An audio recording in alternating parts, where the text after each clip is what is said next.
Someone had already written tomorrow's date on the kitchen wall.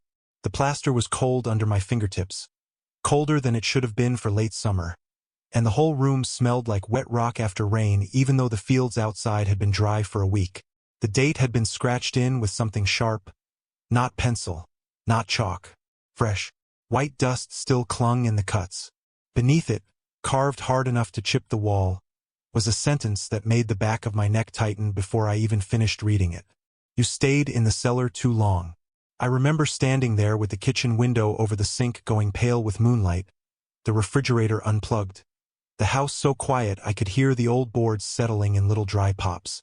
Then another sound threaded through it.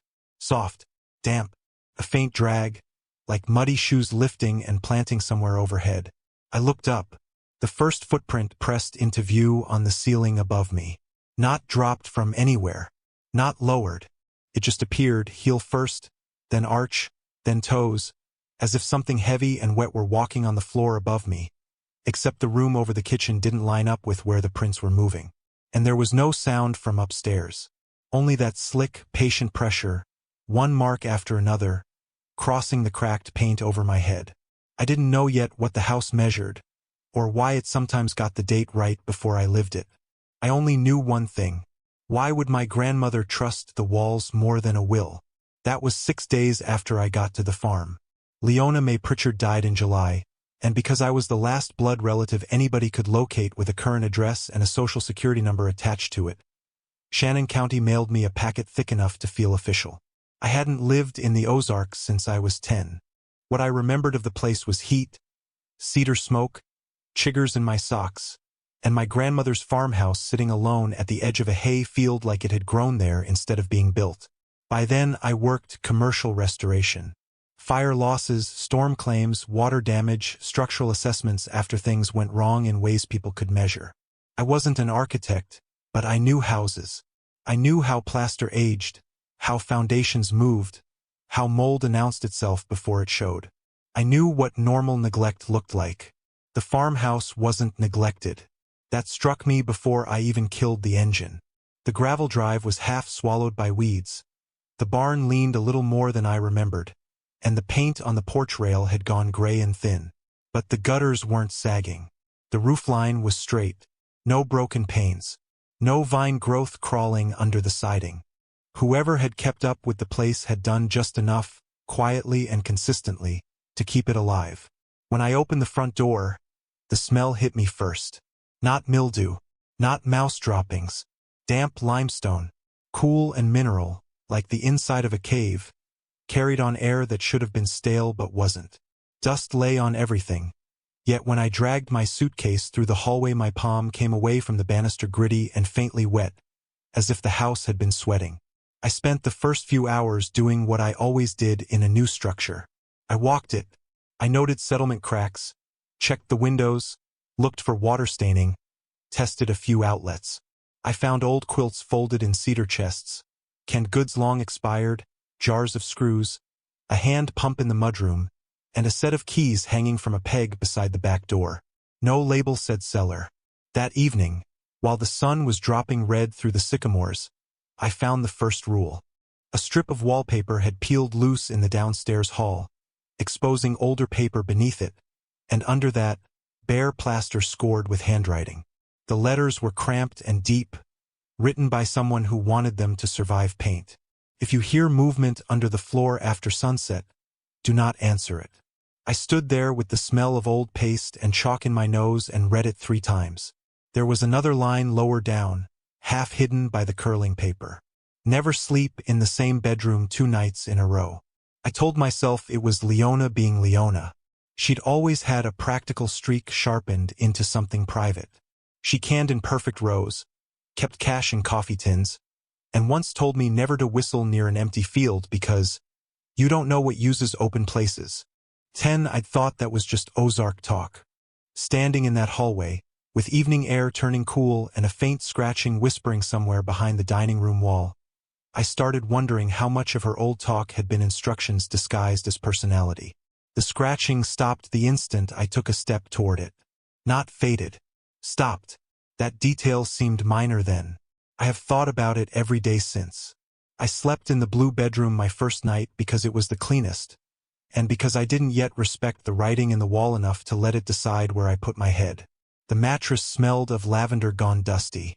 A box fan in the window pushed hot air around the room, and sometime after midnight I woke to a dull shifting sound under the floorboards. Not rats. Too broad.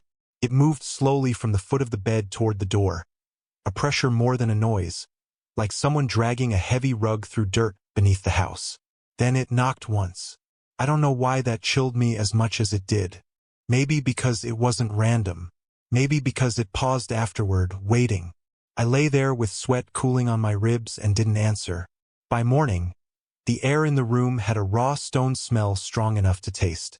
I drove to the neighboring property after coffee because there was no cell signal at the farmhouse and I needed to ask about the well pump, the electric line, and whether anybody local had been checking the place. Darlene Ruth Kincaid lived less than a mile down the county road in a small white house with 2 chairs on the porch and wind chimes made from old silverware. She looked exactly like the kind of woman who'd notice if a gate changed position by half an inch. Hard mouth, sharp eyes, hands nicked from work. When I told her who I was, she gave one slow nod and said, "I was wondering when one of you would show." "One of you, not you." I asked if she'd been helping my grandmother maintain the place. She looked past me toward the road instead of answering. There was the smell of fried onions and old coffee from inside her house, and beyond that, carried thin on the wind, that same cool limestone scent I couldn't seem to get away from. I mentioned the writing in the wall because I thought it might make her laugh. Didn't. Her shoulders went tight so fast I actually saw it happen. "What exactly did you find?" I repeated the 2 lines.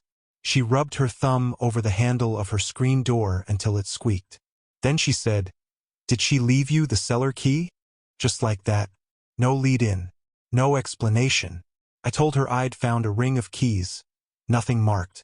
Darlene looked at me for a long second. "Don't go trying them all at once." "Why?"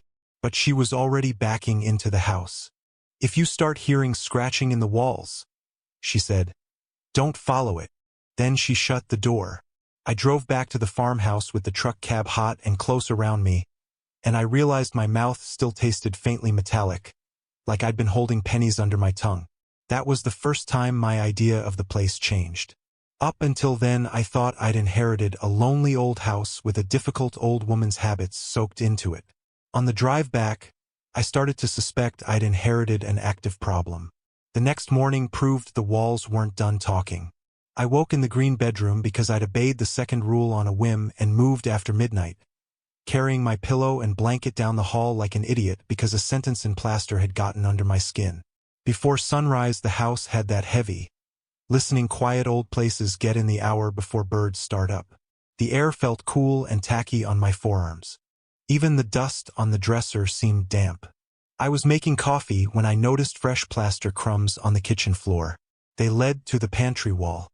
A thin vertical crack had opened beside the shelves, wide enough for me to fit a fingernail in. I pulled once, and a slab of brittle plaster came away like stale pie crust. Behind it was another message. "Count every window before sunrise. There must always be 11. Beneath that, in thinner lettering that looked newer, almost rushed, was a second line. "When Darlene asks about the cellar key, tell her you haven't found it." I just stood there with the smell of coffee and chalk and wet stone all mixed together, staring at words that described a conversation I'd already had and a lie I hadn't told. I had told Darlene the truth. I hadn't found a marked key. But the fact that the wall expected the question at all turned my stomach in a way I couldn't explain with old notes or family quirks. At 9 that morning, Darlene's truck came up the drive. I watched it through the front window with my pulse working in my throat. She got out carrying a paper sack. "Biscuits," she said when I opened the door. She didn't offer a smile. Her eyes went to the wall behind me before they went to my face. "Did you ever figure out which one opens the cellar?" she asked. The kitchen still smelled like fresh coffee, and under it that cave smell was stronger than ever, coming from nowhere I could point to. I remembered the line in the pantry wall and said, "No, not yet." Darlene's face changed. Relief first, then something like confirmation. She set the sack on the table. "Good. I asked her how the wall could have known what she was going to say. Darlene looked at the window over the sink instead of at me. Sometimes those messages are old. Sometimes they're early. Leona would have told you that if she thought you had time to learn it slow. Early, I said. What does that mean? The scratching started in the front room. Light, dry, like fingernails brushing paper from the inside. Darlene flinched so hard the coffee in her cup trembled. Then it stopped. She whispered, "It hurt us talking about it." I wanted her to explain that. I wanted a sane version. Moisture shift. Rodents. A family prank so elaborate it had survived generations. But every sentence she gave me only moved the line farther out. Before she left, she put her hand flat against the pantry wall, almost gently. "If you find one signed with your own name," she said, "don't read past the signature." That was the first time I heard that rule out loud. It landed differently that way. Not quaint, not colorful. More like a field instruction repeated by someone tired of seeing what happened when people ignored it. After she left, I started looking in the walls on purpose. Once I knew what to look for, the house was full of seams. Places where wallpaper bubbled for no reason. Hairline splits near door frames. Fresh white crumbs under older paint. Some messages had been written with nails. Some with charcoal. Some in pencil so faded I had to wet my thumb and drag it across to raise the grain. Some were clearly decades old. Others looked as if somebody had written them that morning and pressed the plaster back into place with the heel of a hand. Do not enter the cellar during rain.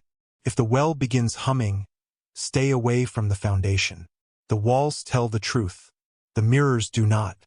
That last one bothered me enough to test it. There was an old mirror in the upstairs hall, foxed around the edges, the glass spotted with black where the silver had failed. I stood in front of it in the afternoon heat, sweat cooling under my shirt, and looked past my reflection to the row of windows on the far side of the hall. In the mirror there were 4. Turning around there were 3. I checked twice. Same result. I didn't understand what I was looking at yet. That evening I covered the mirror with a bedsheet. The cotton smelled faintly of cedar and stale soap. The whole time I could feel the temperature dropping in the hall. A cool draft breathing through cracks that shouldn't have connected to open air. The house wasn't just hiding messages. It was correcting me. The first time I counted the windows before sunrise, I thought I must have made an ordinary mistake. It was still dark enough that the glass looked like flat black water, and the boards under my bare feet were cool with night damp. I went room by room with a flashlight and counted carefully. Kitchen, 1 over the sink, 1 by the table. Front room, 2 facing east. Downstairs hall, 1 narrow sash. Blue bedroom, 2. Green bedroom, 1. Upstairs hall, 1. Small back room, 1. Attic landing, 1. 12. I started over. Same result. The smell of limestone had thickened in the house while I was counting, and the dust on the stair rail felt clammy enough to leave a film on my fingertips. I waited for sunrise sitting at the kitchen table, watching the east windows go from black to slate to thin silver. Then I counted again. 11. There was no broken frame, no boarded opening, no wall patching fresh enough to notice. The attic landing window I'd counted an hour before simply wasn't there. In its place was uninterrupted plaster painted the same tired cream as the rest of the hall. I took measurements. That's what I do when something refuses to fit the eye. I measured the exterior walls, then the interior rooms. I checked for voids, hidden framing, evidence of later additions. The numbers should have exposed the lie. They didn't. The house matched itself in a way that made no physical sense.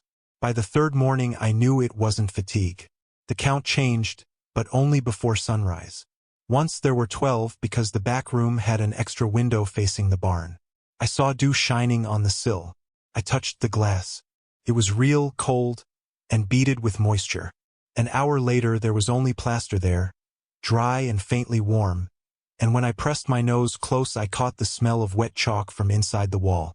I started sleeping in a different bedroom every night because ignoring the rule had become harder than following it. The strange part was how each room felt assigned. The blue bedroom stayed warm and stale. The green room held that cave smell strongest around midnight. The small back room always had a cool draft around the ankles, as if a door were open at floor level. The upstairs room nearest the attic left my ears ringing by dawn. On the fourth day, I found a folded note on the kitchen table. There was no envelope, just one sheet torn from a lined notebook, weighted down with my grandmother's sugar bowl. The paper felt slightly damp, like it had been kept in a pocket too long. 3 words were written on it. Do not dig. Underneath was a signature. Wyatt Eldon Pritchard.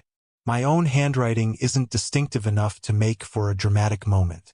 That's the truth. Block letters, quick slant, ugly capital W. The kind of writing you get from filling out invoices on truck hoods. What shook me was not that it looked exactly like mine. It was that I had no memory of writing it, and yet my hand recognized the pressure in the strokes the way your mouth recognizes a chipped tooth before your brain does. Rule 5 came back to me in Darlene's voice. If you find a note signed with your own name, burn it immediately. I didn't. I wish I could tell you curiosity beat fear because that sounds braver than the truth. The truth was uglier. I needed the note to mean something manageable. Stress. Sleepwalking. A trick I could eventually catch in the act. Burning it would have admitted there was a category of evidence I was afraid to preserve. So I put it in my pocket. At the time I thought I was being methodical. Looking back, that was the last ordinary mistake I made in that house.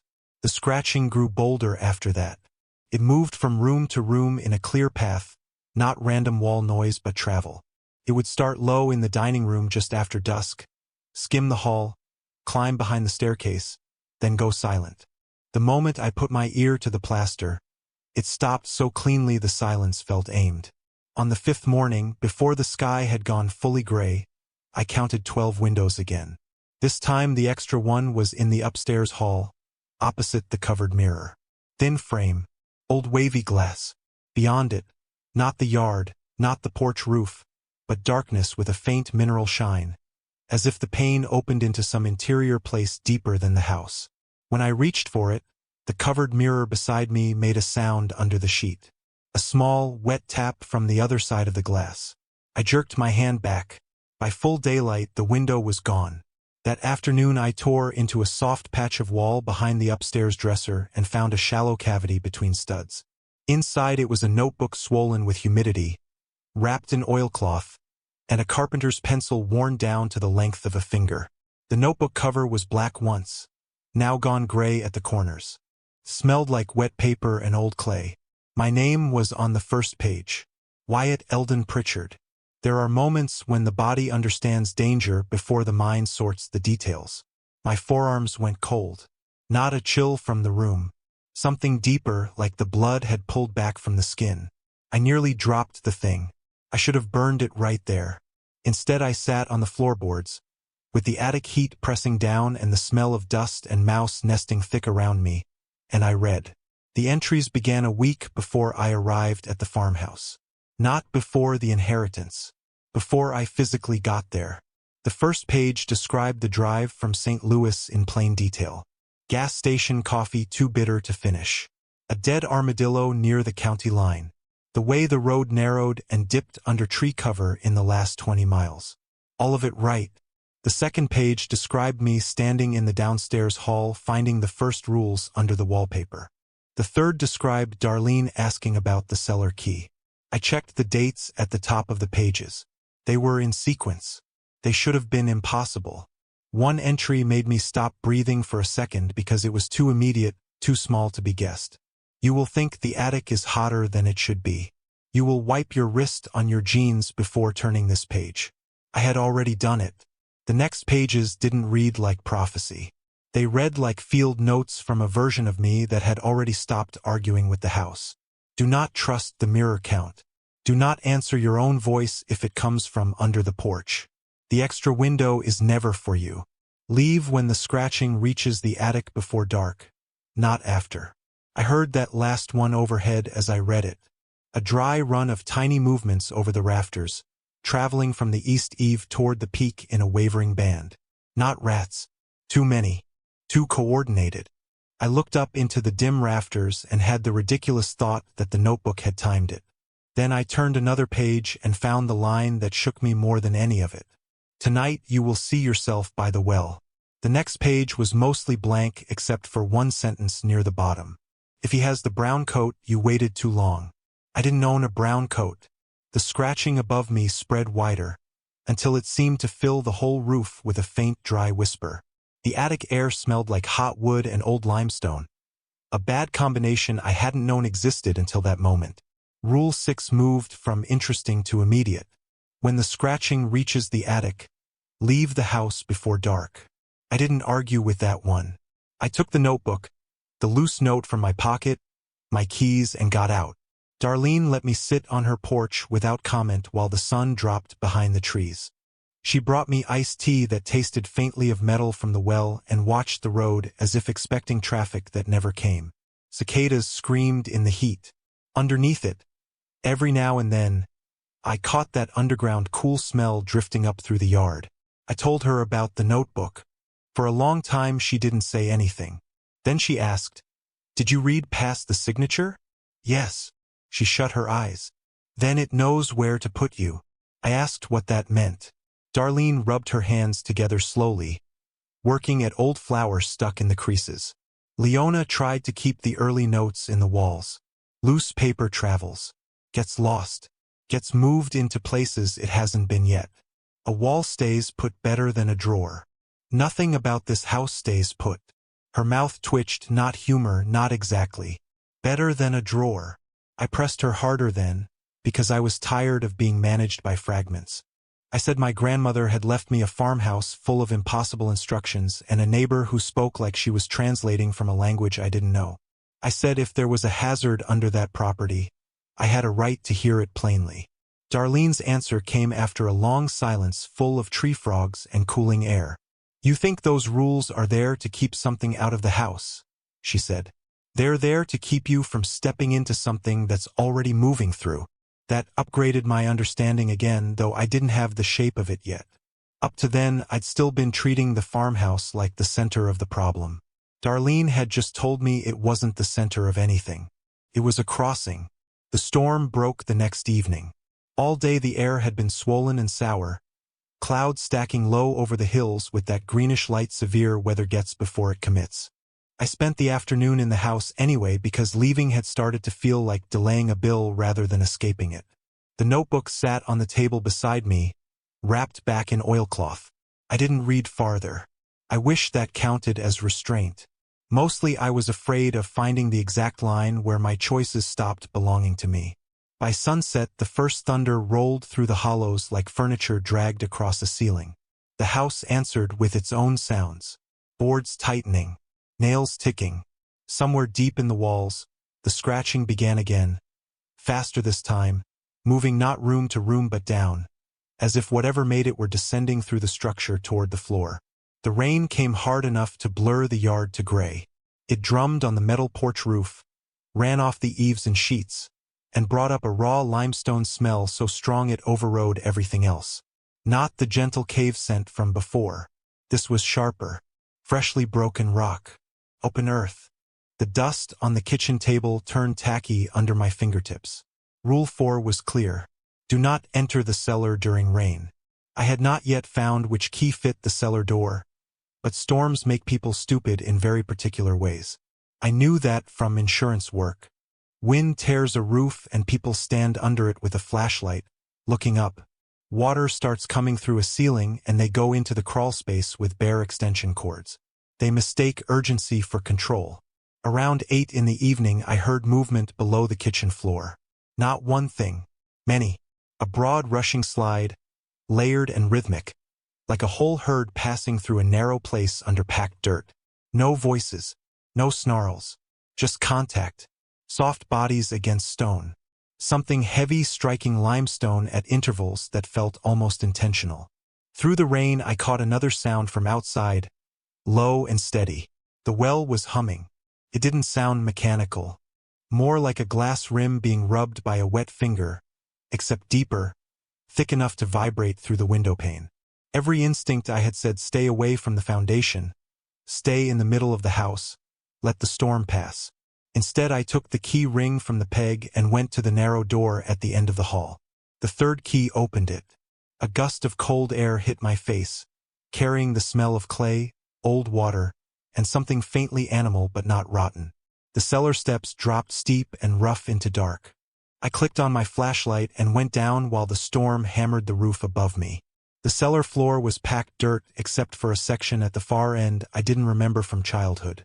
The beam of my light showed a patch of stone wet with seepage, then an opening cut into it. Not a root cellar recess. Not a repair trench. A tunnel mouth shoulder wide and high enough to crouch through, its edges slick as if worn by repeated contact. The movement below was louder there. Not beneath the cellar. Beyond it.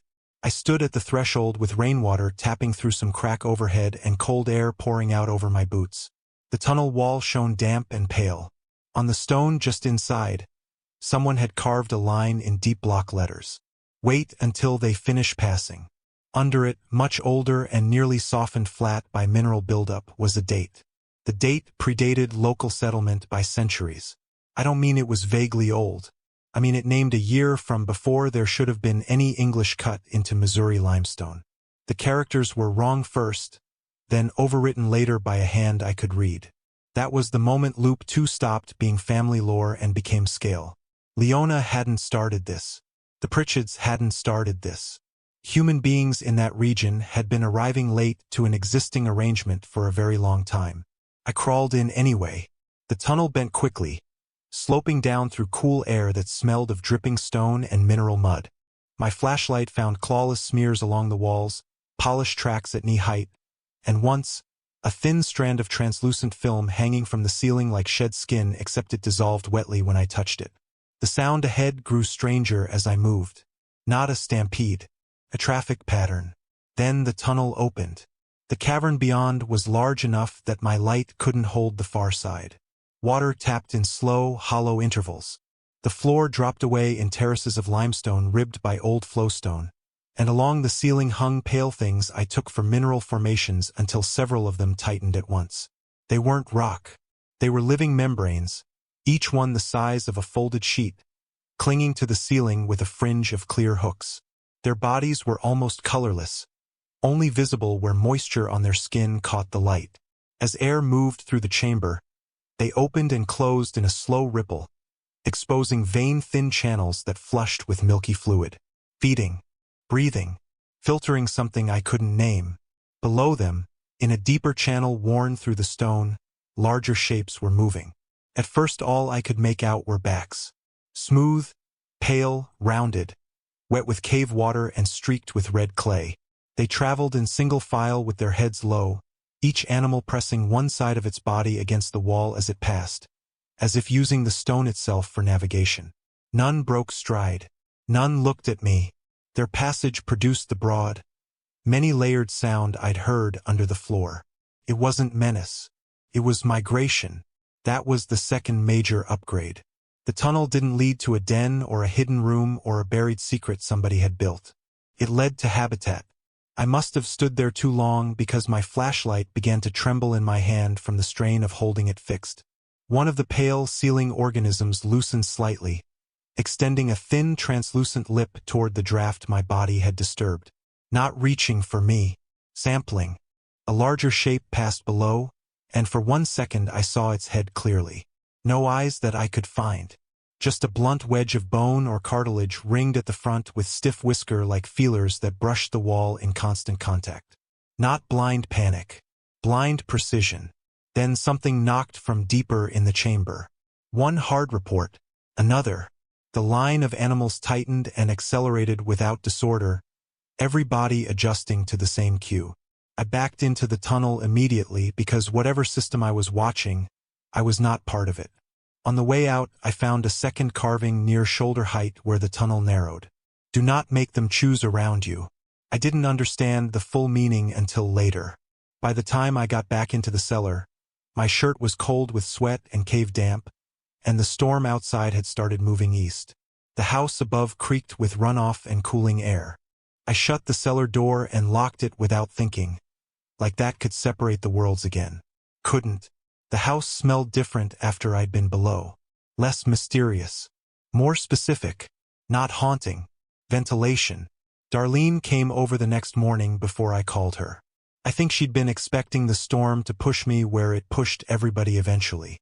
The sky was washed clean, the yard steaming, and every board on the porch felt swollen from rain.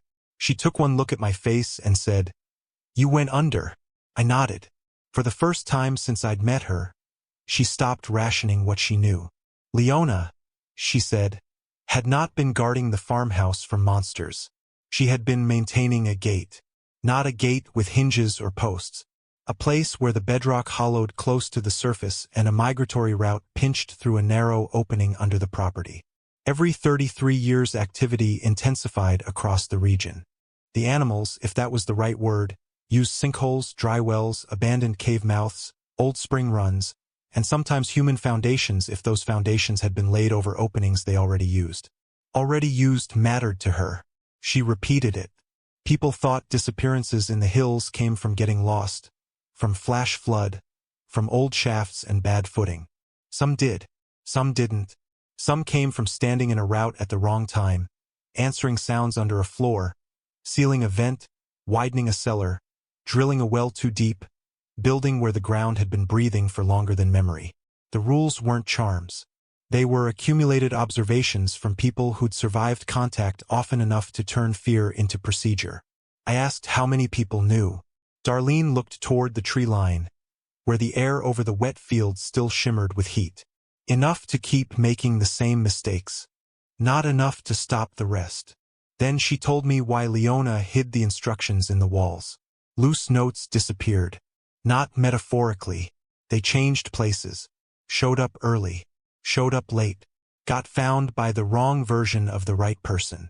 But writing carved into plaster near active seems stayed consistent more often than paper in a drawer or a letter in a desk. The walls, as Leona had written, told the truth because the house had been built and rebuilt around the gate as an instrument. The walls held the most stable record available. The mirrors lied because reflections lagged near pressure shifts. Sometimes they showed yesterday's geometry. Sometimes tomorrow's. Sometimes something worse, though Darlene wouldn't elaborate. I asked about the window count. 11 means the house still agrees with itself, she said. 12 means it doesn't. That answer wasn't complete, but it was enough to make the rule useful. I asked if my family had known for generations. Darlene gave a dry little laugh with no humor in it. Your family was only the latest set. Before Pritchard's there were others. Before them too. This isn't blood. It's assignment. That hit harder than the cavern had. Because I hadn't inherited land. I had inherited responsibility disguised as land, and everyone involved had known the disguise mattered. Then Darlene said the thing that fully rearranged my understanding of the note signed with my name. Time goes wrong near strong movement, she said quietly. Not always. Not cleanly. But enough. Leona would lose minutes. Once in 1983, she found a sack of feed she'd already emptied back in the storeroom. My mother saw wagon ruts in a field before the wagon came through it. And sometimes a caretaker gets messages from themselves. Or leaves them. Depends which side of the bend they're standing on. Future, I said. She shook her head. Don't use a word that tidy. That afternoon, I walked the house again with new eyes. I saw practical modifications I would have ignored before. The way certain vents aligned through interior walls toward the cellar. The false thickness of the upstairs hall. The odd placement of the attic landing, as if the stairs had been turned a few degrees in some old remodel to look accidental while aiming at something beneath. Observation slits hidden by trim. Old nail patterns where boards had been removed and replaced over generations. The farmhouse had never been a home in the ordinary sense. It had been infrastructure dressed up as domestic life. That realization cost me more than the fear did. I could survive being scared. I wasn't prepared to realize my grandmother's kitchen, my childhood summer bed, the porch where she shelled peas into a metal bowl, had all been built around a function first and affection second. Late that night, I got the proof Darlene had been withholding. The air was cool and wet from the storm's aftermath. Frogs sounded off in the ditch, and the yard smelled of mud and crushed weeds. I was standing at the upstairs window, counting habitually without meaning to, when I heard a metallic tap from the barn. One strike. Pause. Another. I went down to the porch and looked across the field. A figure stood beside the well with a hammer in one hand and a board under the other arm. Moonlight hit him sideways. Same height as me. Same shoulders. Same way of planting his feet slightly outward when standing still, something an old knee injury had trained into my body years ago. He wore a brown coat I did not own. He didn't look up at the house. He walked to the barn wall and nailed the board into place with 3 measured blows. Even from that distance I could smell damp clay and the cold mineral breath rising from the well. The sound of the hammer traveled oddly, thinner than it should have been, as if crossing a large empty room instead of open land. I started toward him, 2 steps off the porch. Then he turned just enough for moonlight to catch his face. It was me. Not close. Not suggestive. Me.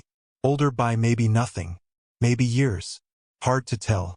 His expression wasn't dramatic. No warning in it. Just exhaustion and a level of familiarity with the yard that made my stomach drop because it wasn't the look of a man visiting a place. It was the look of a man still responsible for it.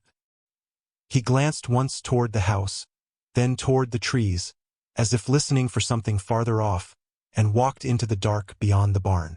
I followed at a run. There was nobody there. No footsteps in the mud beyond a few yards. No snapped branches. Nothing except the cool smell of limestone and the new board nailed to the barn by the well. In the morning it was still there. The warning on it had been carved, not painted. When the clay dries before dawn, do not trust where you woke. That was the point where the nested pieces began locking together fast enough to hurt. The windows, the mirrors, the signed notes, the notebook, the wall predictions. None of them required ghosts if the gate under the house disrupted adjacency and sequence whenever migration density peaked. The house wasn't haunted by family memory. It was being sheared by a natural process large enough to bend time locally and old enough that generations had mistaken survival for superstition until they had enough data to call it procedure. The final piece waited below the hills. I went back underground 2 nights later, not because I was brave and not because I thought I could solve anything alone, but because once I understood the house was an observation post, staying only on the surface started to feel like reading half a manual. Darlene didn't try to stop me. She only made me repeat the tunnel rule back to her. Do not make them choose around you. Then she added one more thing. If you find carved maps, don't assume the farm is special. It's only central to you. The night air had turned dry again, though the house still breathed cool damp through the floors. I waited until before dawn, when the window count held at 11 and the scratching had retreated from the attic back into the walls. Then I took a lantern, a flashlight, chalk, the notebook, and went through the cellar. The tunnel was open though it hadn't rained, which told me the storm had not created access. It had synchronized it. The passage smelled less raw this time, more settled, a permanent mineral cold like air drawn through old stone for centuries. I followed the main chamber past the route I'd seen before, keeping well clear of the worn channel where the larger bodies traveled. The ceiling membranes were contracted tight now, nearly invisible, each one beaded with moisture that dripped at long intervals onto the floor. Beyond the first cavern the system widened into what I can only call roads, though nothing man-made had shaped them. Hollow corridors, branching tubes, vertical shafts disappearing up into darkness and down into a deeper dark that gave off moving air. The limestone underfoot was polished in lanes, some narrow as a trail, some broad enough that 5 or 6 of the larger creatures could have moved side by side if they needed to. Mineral crust along the walls had been worn away at repeated heights, creating smooth bands that mapped the bodies passing there more honestly than any sketch could have done. One species high and thin, another low and broad, smaller feeder things leaving clustered scratches near seeps where water beaded. This was ecology, not invasion. That matters. At one junction I found a chamber whose walls had been worked by human hands. Not excavated. Marked. Layer upon layer of carvings, annotations, dates, arrows, little house symbols, circles around sinkholes, hash marks beside wells. Some old enough to be half consumed by calcite. Some fresh enough that powdered stone still rested in the cuts. The lantern flame wavered in a draft that smelled of iron-rich clay and standing water.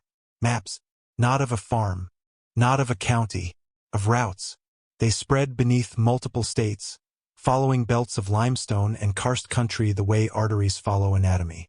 The Ozarks were webbed with them. Missouri into Arkansas, east toward Kentucky, south through broken ridges, west into older hollow ground. Beside dozens, then hundreds, of marked points were symbols for houses, barns, springhouses, pump sheds, foundations, caretaker sites, observation posts, gate protections. Human structures positioned over natural choke points because once enough people understood the movement below, the only sane response had been accommodation. I ran my fingers over one carved cluster and found the mark for my grandmother's farmhouse. Not larger than the others. Not central. Just one node in a system so old and broad that my inheritance shrank to scale all at once. That was the maximum revelation, and it came with an awful kind of clarity. The farmhouse existed solely to monitor and protect a migration gate within a continent-spanning ecosystem hidden beneath the Ozarks. The rules were not family madness. They were layered observations made by caretakers across generations trying not to interrupt cycles older than settlement. The notes from the future, the notebook in my name, the changing geometry, all of it fit if strong migration pressure around major gates disrupted local time perception the same way it disrupted space. Early messages were not magic. They were leakage, data arriving out of order. And the house itself, the beloved old house I thought I had inherited from Leona May Pritchard, had never been the point. It was infrastructure. I sat on cold limestone with the lantern hissing softly beside me and understood why that hurt more than the things moving in the dark.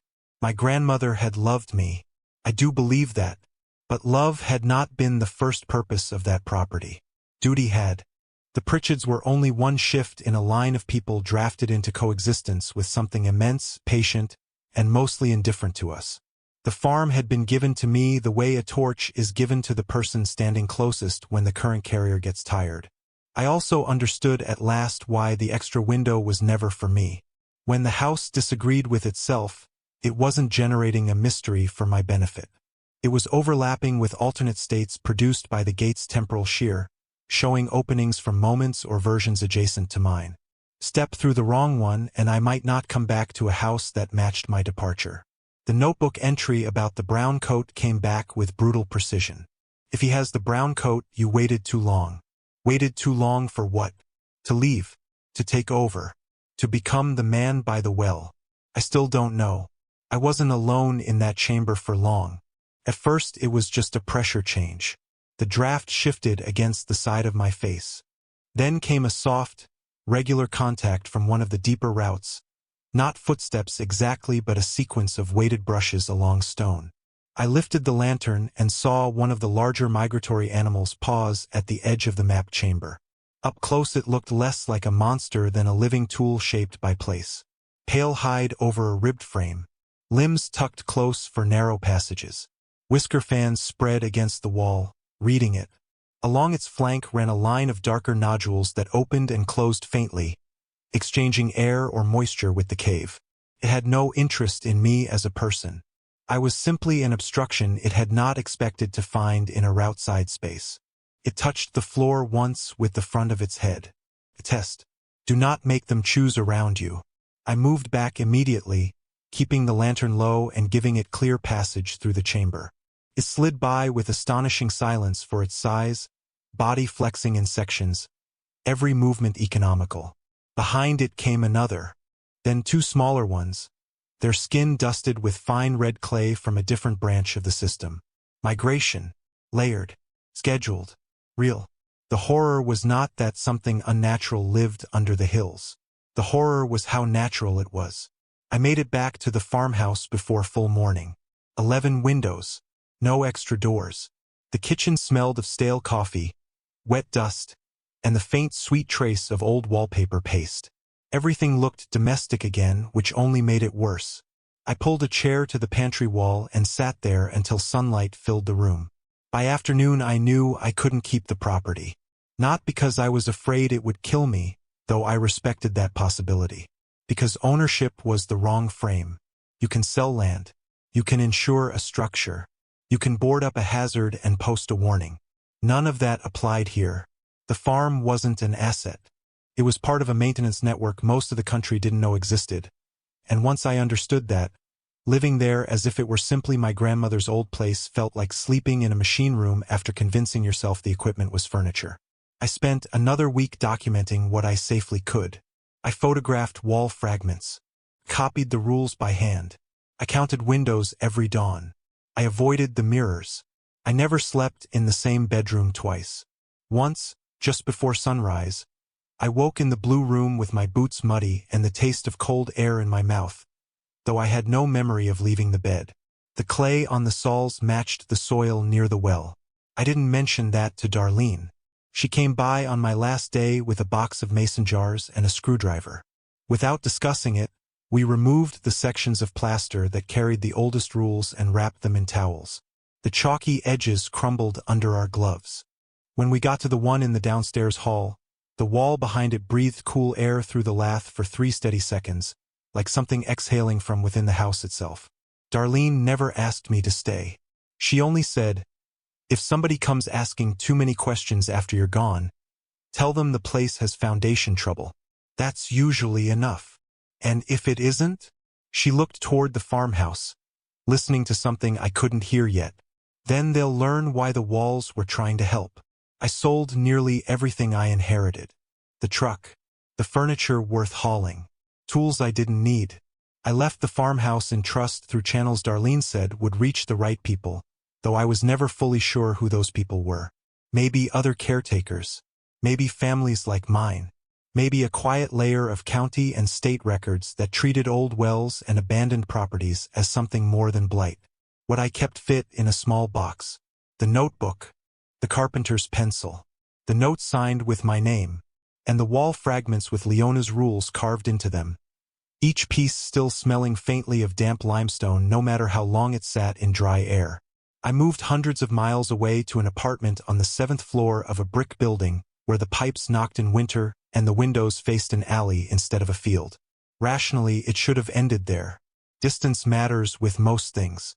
Flood zones, smoke damage, mold spores, bad neighbors, bad memories. Get far enough and the system stops reaching for you. But some mornings I wake before dawn with my heart already counting. I count the windows anyway, always before the sky lightens. There are 11 in my apartment if I include the narrow pane by the stairwell at the end of the hall. I know that's absurd. I still do it. I don't keep mirrors uncovered at night. I don't answer sounds under the floor after sunset, no matter how much they resemble pipes settling or a neighbor dropping something heavy. And a few months after I left Missouri, I woke with the smell of wet stone in my bedroom, sharp as a cave mouth opening, and found fresh Ozark clay packed beneath my fingernails. I haven't gone back. I don't know whether the messages in the walls were written by me, by another caretaker wearing my face somewhere farther along the bend, or by a system old enough to learn the shape of a person and place words where they'd be found. I only know the clay was still damp,